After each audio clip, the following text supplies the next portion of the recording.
आपण मैंने जानते कि एडवोकेट एवं लॉयर मध्य पार्थक्य कौन। मु श्री अश्विनी कुमार महांती, एडवोकेट कम नोटारी पब्लिक सिमुलिया। एडवोकेट और लॉयर मध्य बेले बेले जनसाधारण पार्थक्य जानी पारंती नहीं, किंतु लॉयर्स वर्डटी एटा पाश्चात्य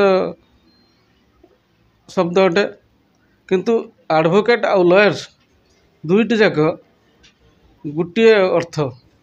जनसाधारण या बेले बेले अपभ्रंश आकार देखि थांती, किंतु लॉयर्स आउ एडवोकेट भितर कौन फरक ना। ये गोटे लोक एमानक मध्यरे कौन पार्थक्य भी नहीं, प्रभेद भी नहीं, केवल दुईटी वार्ड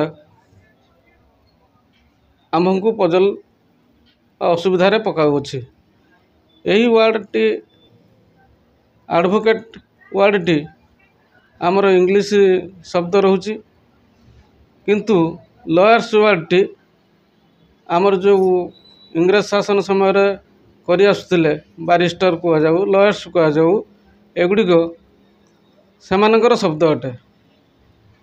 यही मध्यरे आमर जनसाधारण जानिबा दरकार एडवोकेट आउ लॉयर्स ये अलग अलग लोक नुहंती कि शब्द भी नुहे।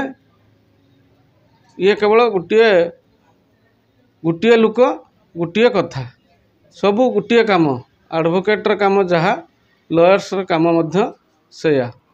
से काम आमर आजिकाली जो जो निरीह जनसाधारण आईन अनभिज्ञ लोक एमाने आमर जो अच्छी हाकिम मान पाखरे ठीक ठाक न कही पारिला माने उपस्थापन न करि पारिया जुगे एडवोकेटर सृष्टि, एडवोकेटर शिक्षा सृष्टि, सेमाने सही लोक मान तरफरु तांकर उचित न्याय से तांकर उपस्थापन करती हाकिम मान पाखरे।